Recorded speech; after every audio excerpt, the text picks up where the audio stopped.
Seminggu setelah hilangnya tim liputan Riko, seseorang yang tak dikenal mengunggah video berdurasi 2 menit 13 detik ke sebuah forum daring. Judulnya singkat, Ambulans dari Neraka, Bukti Nyata. Tak ada keterangan lokasi atau tanggal. Video itu menampilkan potongan gambar samar, jalan gelap, kabut tebal, dan 2 lampu merah biru berputar di kejauhan. Awalnya orang menganggap itu rekayasa, semacam proyek horor amatir. Tapi ketika bagian akhir video muncul, banyak penonton mengaku merasakan getaran aneh di dada mereka, seolah sirine dari video bergetar di dalam tubuh, bukan di speaker. Komentar demi komentar membanjiri. Kenapa lampu kamarku ikut berkedip? Ada suara sirine di luar rumah, padahal tengah malam.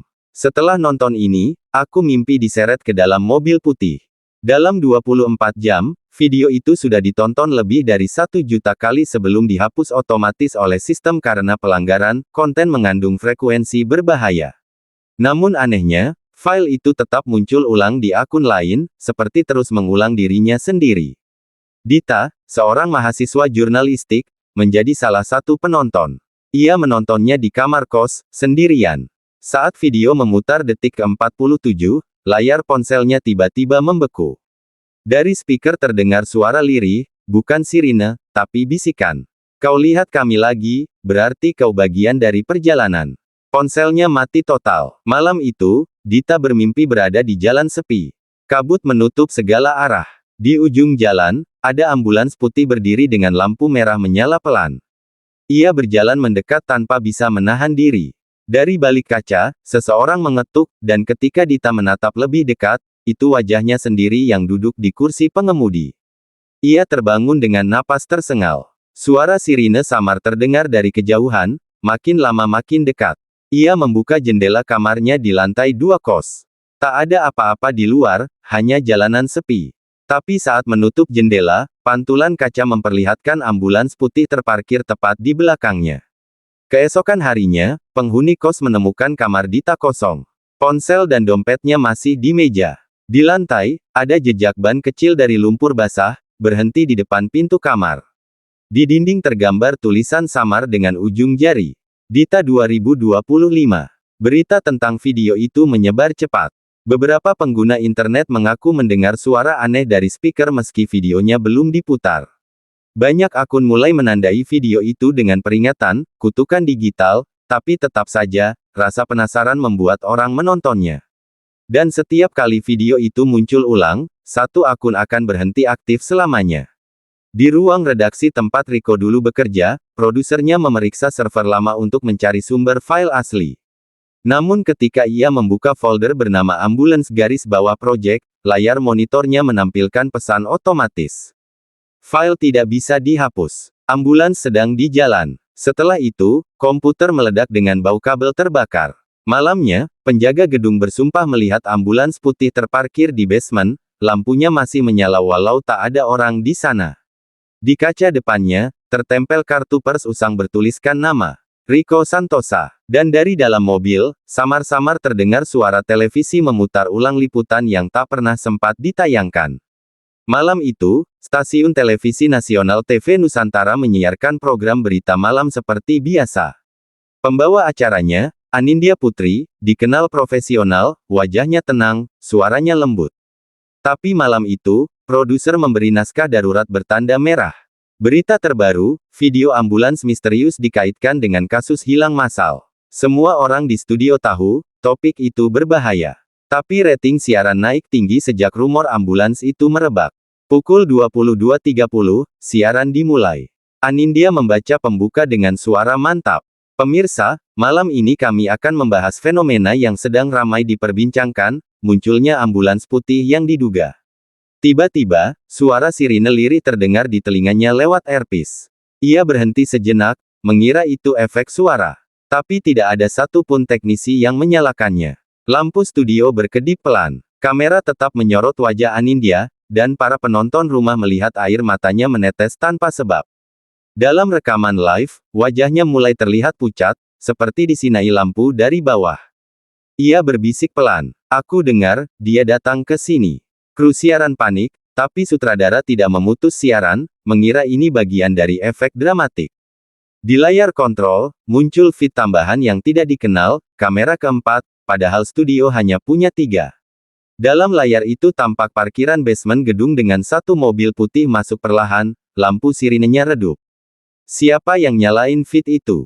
Teriak teknisi. Tak ada jawaban. Anindya menatap langsung ke kamera utama. Senyumnya kosong. Dia mau bicara, katanya datar. Mikrofon menangkap suara rendah, seperti gemuruh mesin jauh di bawah tanah. Di layar televisi jutaan pemirsa, muncul bayangan ambulans putih melintas di belakang Anindya, walau ruang studio tak punya pintu ke arah itu. Saat lampu padam total, semua monitor menampilkan gambar sama, lorong rumah sakit tua, kamera bergerak maju sendiri, dan di ujungnya, seseorang duduk di kursi roda dengan wajah terbungkus kain putih. Ia menatap ke arah kamera dan berbisik. Berita ini, belum selesai. Dalam waktu 2 menit, seluruh jaringan TV Nusantara terputus. Siaran berhenti serentak. Di ruang kendali, semua peralatan terbakar sebagian, tapi anehnya, ruang utama studio tetap utuh, hanya kursi pembawa acara yang kosong. Di atas meja, tertinggal kartu pers bertuliskan, Anindya 2025. Polisi memeriksa rekaman cadangan di server pusat. Namun setiap kali file dibuka, yang muncul hanya layar hitam dengan teks merah berkedip. Jangan ganggu perjalanan kami. Setelah percobaan kelima, server langsung hangus terbakar dari dalam, seolah ada tangan yang menekan tombol panas di jantungnya. Namun yang paling menakutkan, beberapa penonton yang menonton siaran langsung malam itu melaporkan hal aneh. Setelah tayangan berhenti, televisi mereka tetap menyala sendiri, menampilkan jalan sepi dengan kabut tebal. Dari speaker terdengar suara roda besi dan sirine jauh. Mereka mengira itu error, sampai bayangan ambulans putih muncul di ruang tamu mereka. Seminggu kemudian, TV Nusantara menutup operasionalnya untuk sementara. Gedungnya dikosongkan. Tapi setiap tengah malam, warga sekitar bersumpah mendengar suara dari arah gedung, suara wanita membacakan berita dengan tenang, diiringi sirine yang semakin lama semakin dekat. Dan bila seseorang mendengarkan terlalu lama, mereka akan mendengar bisikan terakhir. Berita hari ini, tentang kematianmu sendiri. Setelah tragedi di TV Nusantara, semua siaran nasional dihentikan sementara untuk audit keamanan. Tapi di malam yang sama, beberapa radio amatir di wilayah Jawa Barat melaporkan gangguan aneh pada gelombang 99,7 MHz. Suaranya mirip sirine ambulans, tapi disertai dengungan rendah seperti mesin tua yang berputar di bawah tanah. Rendra, teknisi senior dari TV Nusantara yang masih tersisa, menerima laporan itu. Ia sudah kehilangan separuh kru dan sahabatnya sendiri, Anindya. Namun rasa penasaran membuatnya kembali ke stasiun siaran lama, malam hari, hanya ditemani senter dan alat penangkap sinyal. Aku harus tahu siapa yang masih siaran, gumamnya lirih. Gedung TV itu kini sunyi total, listrik diputus sejak seminggu lalu. Tapi saat Rendra menyalakan pemindai frekuensi, indikatornya langsung berkedip hijau, tanda ada transmisi aktif. Ia memasang headphone, lalu mendengar suara samar. Laporkan, pasien tiba pukul 23.13, kehilangan kesadaran total. Suaranya datar, seperti operator medis. Namun yang membuat darahnya membeku adalah suara lain di latar belakang, suara Anindya membaca berita dengan nada pelan dan datar. Mustahil, Rendra menatap jam tangannya. Pukul 23.13, sama seperti waktu yang disebutkan dalam transmisi. Ia mencoba menelusuri arah sinyal, dan indikator menunjukkan asalnya bukan dari pemancar manapun, melainkan dari ruang basement, tempat di mana dulu ambulans putih terakhir kali terlihat. Dengan senter gemetar di tangan, ia turun tangga satu per satu. Udara di bawah semakin dingin. Dindingnya lembab, dan bau obat-obatan menyengat. Begitu tiba di lantai paling bawah, ia melihat cahaya merah berkedip dari ruangan penyimpanan lama. Rendra membuka pintu perlahan, dan di sana, ambulans putih itu terparkir. Lampunya menyala redup, sirinenya berdengung pelan, seperti bernafas. Di dashboard, radio masih hidup, memutar frekuensi 99,7 MHz. Dari speaker, terdengar suara rekaman. Pasien, Anindya Putri. Status, siaran berlanjut. Lalu suara mesin ambulans menyahut, seperti setuju.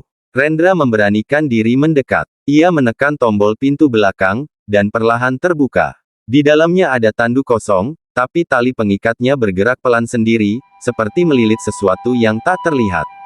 Di tembok mobil tertempel lusinan kartu identitas, nama-nama yang hilang selama ini, Riko, Dimas, Rio, Laras, Anindya, semuanya tertulis dengan tinta hitam. Radio tiba-tiba mengeluarkan suara retak. Selamat datang di perjalanan terakhir, Rendra.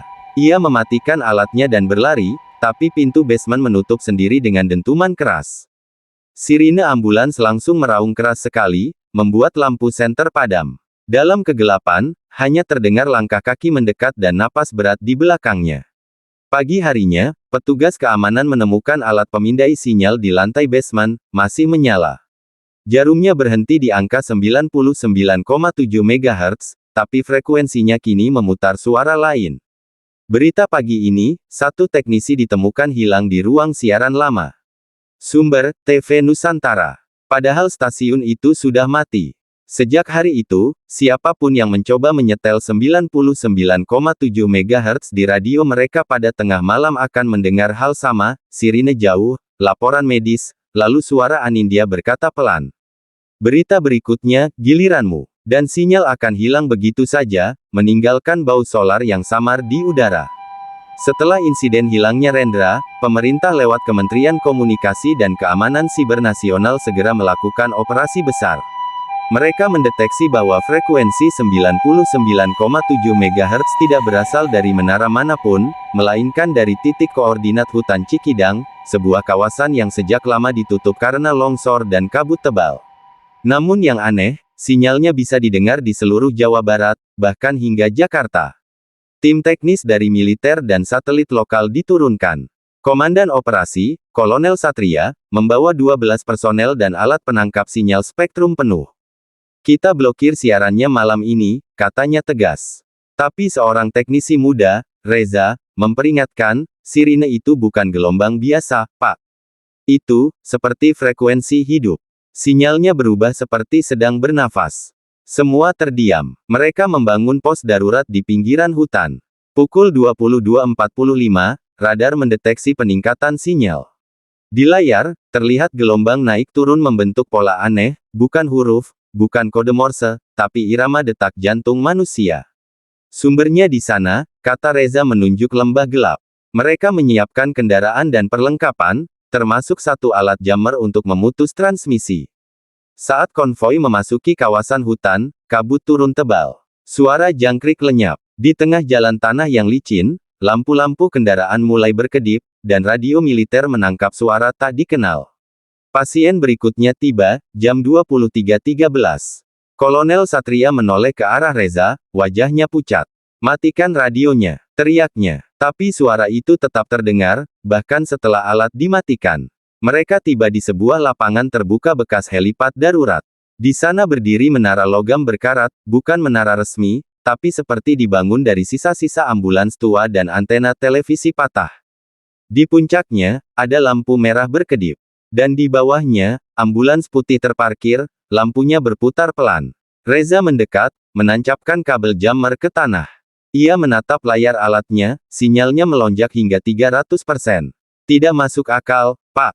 Seolah-olah, sumbernya bukan dari bumi ini. Sirine mendadak meraung, memantul di seluruh lembah. Lampu menara menyala terang, menembus kabut. Dari pengeras suara ambulans terdengar suara berat, datar, dan bergema. Penyiar Riko Santosa, Laras, Anindya, Rendra, dan kini, Satria. Semua lampu kendaraan tentara padam bersamaan. Udara berubah dingin menusuk tulang. Bayangan manusia mulai terlihat di sekitar menara, lusinan siluet mengenakan seragam medis, berjalan tanpa suara, membawa tanduk kosong. Mundur, teriak Kolonel Satria. Tapi setiap langkah mundur terasa seperti berjalan di tempat. Menara logam berguncang, memancarkan frekuensi rendah yang membuat gigi bergetar. Dari radio tim terdengar suara Anindya membaca berita lagi. Berita malam ini, kota Cikidang akan segera menghilang dari peta siaran. Tepat pukul 0, seluruh listrik di radius 50 km padam total. Sinyal telepon, internet, dan radio hilang serentak. Dari luar daerah, satelit hanya melihat kabut hitam menutupi wilayah itu seperti awan pekat. Ketika pagi datang, Cikidang sudah tak ada dalam peta digital manapun. Hanya hamparan kosong, Tanpa jalan, tanpa nama. Warga di daerah sekitar bersumpah masih mendengar sirine dari arah hutan setiap malam. Namun tak ada siapapun yang berani mendekat lagi.